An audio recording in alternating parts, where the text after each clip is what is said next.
पांचों पांडव युधिष्ठिर, भीम, अर्जुन, नकुल और सहदेव पितामह भीष्म तथा विदुर की छत्रछाया में बड़े होने लगे। उन पांचों में भीम सर्वाधिक शक्तिशाली थे। वे 10-20 बालकों को सहज में ही गिरा देते थे। दुर्योधन वैसे तो पांचों पांडवों ईर्ष्या करता था, किंतु भीम के इस बल को देखकर उससे बहुत अधिक जलता था। वह भीमसेन को किसी प्रकार मार डालने का उपाय सोचने लगा। इसके लिए उसने एक दिन युधिष्ठिर के समक्ष गंगा तट पर स्नान, भोजन तथा क्रीड़ा करने का प्रस्ताव रखा, जिसे युधिष्ठिर ने सहर्ष स्वीकार कर लिया। गंगा के तट पर दुर्योधन ने विविध प्रकार के व्यंजन तैयार करवाए।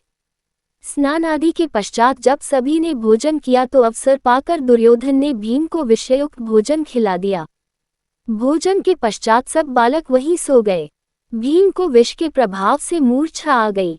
मूर्छित हुए भीम को दुर्योधन ने गंगा में डुबा दिया। मूर्छित अवस्था में ही भीम डूबते उतरते नागलोक में पहुंच गए। वहां पर उन्हें भयंकर विषधर नाग डसने लगे तथा विषधरों के विष के प्रभाव से भीम के शरीर के भीतर का विष नष्ट हो गया और वे सचेतावस्था में आ गए।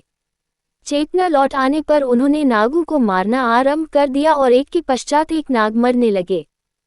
भीम के इस विनाश लीला को देखकर कुछ नाग भागकर अपने राजा वासुकी के पास पहुंचे और उन्हें समस्त घटना से अवगत कराया। नागराज वासुकी अपने मंत्री आर्यक के साथ भीम के पास आए। आर्यक नाग ने भीम को पहचान लिया और उनका परिचय राजा वासुकी को दिया। वासुकी नाग ने भीम को अपना अतिथि बना लिया। नागलोक में 8 ऐसे कुंड थे जिनके जल को पीने से मनुष्य के शरीर में हजारों हाथियों का बल प्राप्त हो जाता था।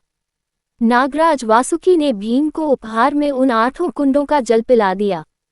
कुंडों के जल पी लेने के बाद भीम गहन निद्रा में चले गए। 8वें दिन जब उनकी निद्रा टूटी तो उनके शरीर में हजारों हाथियों का बल आ चुका था। भीम के विदा मांगने पर नागराज वासुकी ने उन्हें उनकी वाटिका में पहुंचा दिया। उधर सोकर उठने के बाद जब पांडवों ने भीम को नहीं देखा तो उनकी खोज करने लगे और उनके न मिलने पर राजमहल में लौट गए। भीम के इस प्रकार गायब होने से माता कुंती अत्यंत व्याकुल हुई। वे विदुर से बोली, हे आर्य, दुर्योधन मेरे पुत्रों से और विशेषतः भीम से अत्यंत ईर्ष्या करता है। कहीं ऐसा तो नहीं है कि उसने भीम को मृत्युलोक में पहुंचा दिया। उत्तर में विदुर ने कहा, हे देवी, आप चिंतित मत होइए। भीम की जन्मकुंडली के अनुसार वह दीर्घायु है तथा उसे अल्पायु में कोई भी नहीं मार सकता। वह अवश्य लौट कर आएगा। इस प्रकार हजारों हाथियों का बल प्राप्त करके भीम लौट आए।